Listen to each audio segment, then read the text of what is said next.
Welcome to Move the Chains with Jonathan Rivers. Here's your host, Jonathan Rivers. Let there be football. Welcome to Move the Chains. I'm your host and your boy, Jonathan Bam Rivers. On the MTC call sheet today, we're talking about free agency. More specifically, a free agency frenzy. I love this time of year because this really shows me not just how serious some teams are, but how teams understand how to run the business side of football and how to really allocate the dollars that they have to spend via the salary cap. So we're going to hit that on first and second down. In my nonsense narrative, there's this thought or this conventional wisdom that NFL players don't have the same control that Major League Baseball players do or NBA players do when it comes to the money that they make or the opportunities or the ownership that they have over their own careers. And I'm going to tell you, there's a guy in Cleveland, not just him, but specifically a guy in Cleveland, one of the best defensive players in the last 20 years in the NFL, who uncertainly and undoubtedly will be a Hall of Famer, has shown you that players still control the market in my estimation. All right, all that and more here on Move the Chains, but you know how we do it. Let's kick it off with first down. All right, so there have been a lot of changes, man. Like DK Metcalf went from the Seahawks to the Steelers. Sam Darnold has now signed a $100 million deal with the Seahawks. There are a lot of changes in free agency, and those are just two big ones that I wanted to talk about. But I always like to go big picture. I don't just look at what everybody sees. I like to go beyond the surface and talk about what teams have done and what it means for those teams. So this is what I want to talk about when it comes to the free agency frenzy and what's happened throughout the landscape of the NFL. So let me get my first graphic here. Not striking gold has ended the 49ers as we currently know them. And by not striking gold, I mean by not winning a Super Bowl. I want you to understand, Malik Collins, one of their best defensive players, no longer a part of this football team. Dre Greenlaw, who has been one of the best linebackers with Fred Warner over the past 8-9 years, is no longer on the 49ers. Kyle Juszczyk, who was a perennial All-Pro and Pro Bowl fullback, who really helped transition the 49ers from just being physical to being physical and diverse, because his ability to block and to catch the ball out of the backfield was paramount in the success that the 49ers have had under Kyle Shanahan. They've released him. Deebo Samuel was traded to the Washington Commanders. Talona Hufanga, who was injured last year, is an all-pro safety who's no longer on the team. Elijah Mitchell, Jalen Moore, two former 49ers that are now on the Chiefs. Why am I reading off all these names and listing these names to you? I'm not doing it because San Francisco is doing the wrong thing. I'm doing it because they're doing the right thing. Because with a team that's been this good for so long, people have to get paid, and the 49ers could not continue to pay these individuals. And they've even had to let go of individuals that were still under contract, which means what? That they were hitting money on their dead cap space. So there's still dead cap money to pay, but they have to get a lot of these salaries off the active books in order for them to try to get younger and move forward. And this is why it was so important for San Francisco to try to get a win in one of the two Super Bowls that they've been in the past 6 years, where they've lost both to the Kansas City Chiefs. They had every opportunity. And if you look back 15 years in the future and you look back to this point in time, and let's say if San Francisco doesn't get back on top, or San Francisco isn't able to replicate the teams that they've had the past 6 or 7 years under Kyle Shanahan, we will look back at one of the best teams and franchises for a 7-8 year span that couldn't get it done. I'm not going to put them on the level of the Buffalo Bills because Buffalo lost 4 straight Super Bowls, but you'll have to understand that San Francisco missed a great opportunity to cash in and win a Super Bowl when they had some of the not just best talent, but best coaching and best developed talent, the best GMs and John Lynch. Kyle Shanahan's a top-tier head coach. They had everything in place, but they were simply bested by the best. That may be the story written about the San Francisco 49ers if they're not able to return this thing and rechurn this thing and try to get a Super Bowl in the next 4 or 5 years. All right, what's my next graphic? The Bears cannot let Caleb Williams become the next Andrew Luck. If you don't know who Andrew Luck is, he was a savant at quarterback taken out of Stanford by the Indianapolis Colts, #1 overall, and was considered a can't-miss prospect. The first can't-miss prospect since John Elway back in the 83 draft going to Denver. And I want to understand something. Remember, he was traded to Denver, by the way. But I want to put up a quote and also a statement that Andrew Luck gave on why he retired. Andrew Luck announced his retirement from the NFL back in August of 2019, citing the physical and mental toll of injuries and a desire to remove himself from the constant pressure and the process.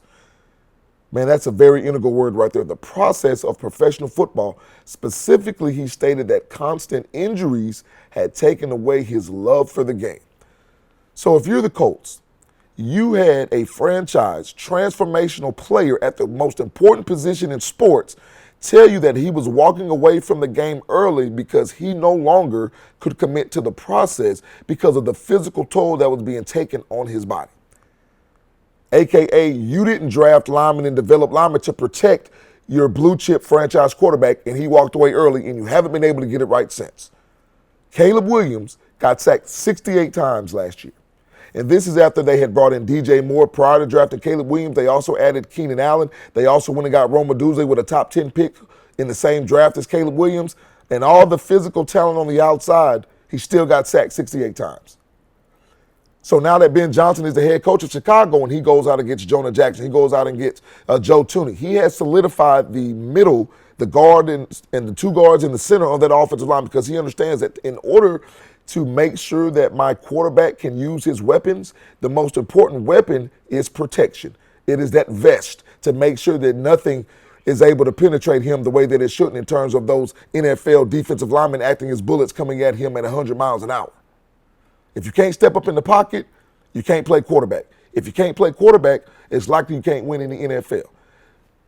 The Indianapolis Colts, since Peyton Manning, drafted Andrew Luck and did the right thing, but did the wrong thing because they weren't able to protect him. I think the Chicago Bears did the right thing in drafting Caleb Williams. Now they have to prove that they're doing the right thing in protecting him and not letting us see a number one overall pick get the life beaten out of him and walking away from the game early, just like we saw in Indianapolis over a decade ago. All right, when we come back, it's going to be more free. Oh, I apologize. I'm just jumping the gun right here. I'm so excited. The Bills think they have a championship formula. I think they have a championship formula, but I know they have a championship formula. If you're watching some of the moves that the Bills have made, they're taking all of the salary that they've had and they're allocating it to different positions, but at smaller amounts. They let go of Gabe Davis and Stephon Diggs last year, and then they just let go of Mac Hollins this past season, right? They let go of Von Miller, but they brought in Joey Bosa from the Chargers, but just on a one-year deal. What they're realizing is that they have an all-pro MVP-type quarterback. And instead of asking him to do everything, they're asking him to be one of the guys and work within the framework of the new offense that Joe Brady has installed since replacing Ken Dorsey mid-season a year and a half ago. The Buffalo Bills are taking a page out of the playbook of the Kansas City Chiefs and what the Philadelphia Eagles have done. So when Buffalo possibly wins a Super Bowl in the next 2 or 3 years, don't look at them that year as they were that good winning the Super Bowl. Look at the steps they've taken now in 2024 and understand they were on the right track because they understood what needed to be done to bring home the Lombardi. Now we're good. When we come back from the break, it'll be more free agency frenzy. Back when we move the chains, right after this.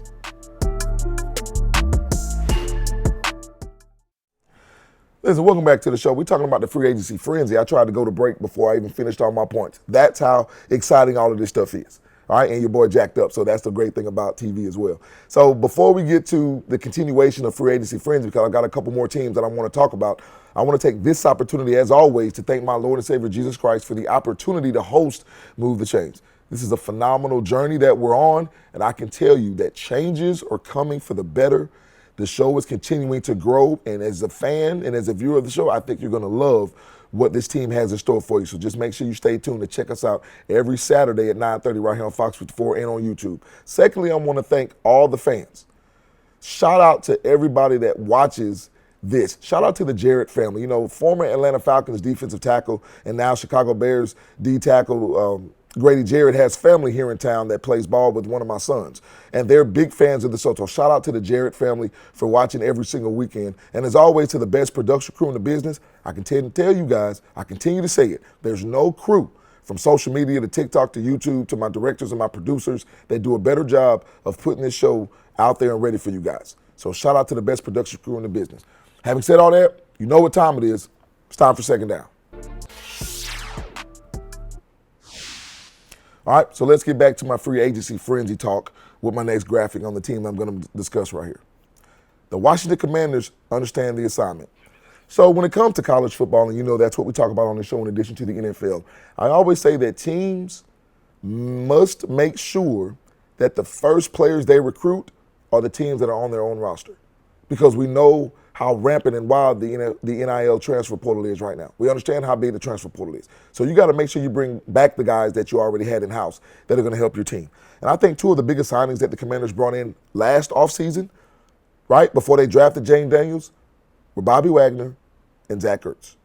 The starting linebacker and the heartbeat and the quarterback of that defense, and Jane Daniels, biggest and best target, in addition to Terry McLaurin, for the Washington Commanders this year. Both of those players have Super Bowl experience. Both of those players have been Pro Bowlers. Both of those players are also veterans.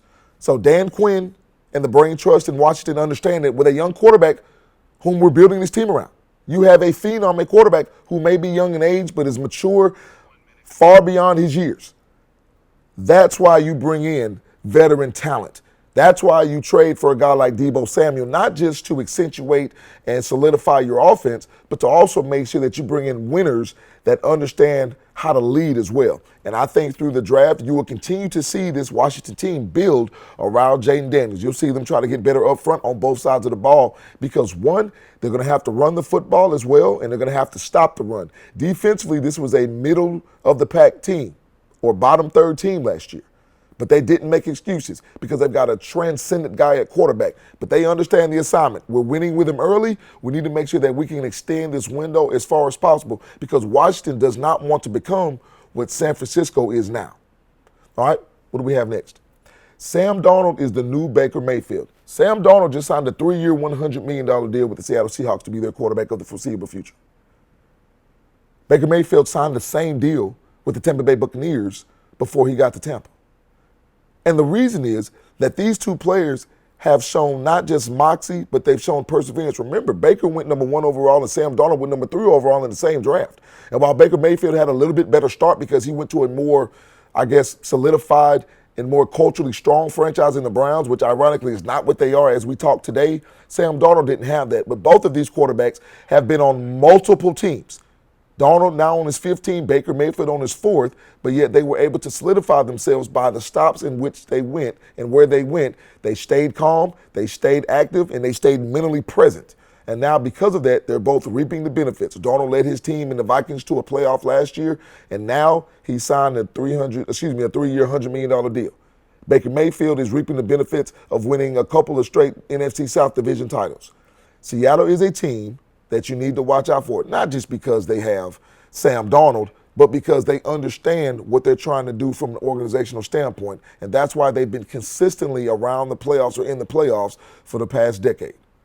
All right, when we come back from the break, it'll be my nonsense narrative. NFL players don't control the market. They do. And I'm going to tell you why when we come back. We'll move the chains right after this.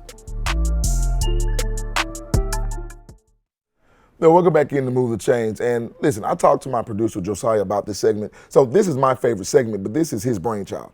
Now, I'll say that like I came up with the idea for a nonsense narrative, but Josiah is so adamant about this segment. He loves it. He talks about it every day. So when I talked about some of those changes being made, this will definitely be a part of it. We're not getting rid of the segment.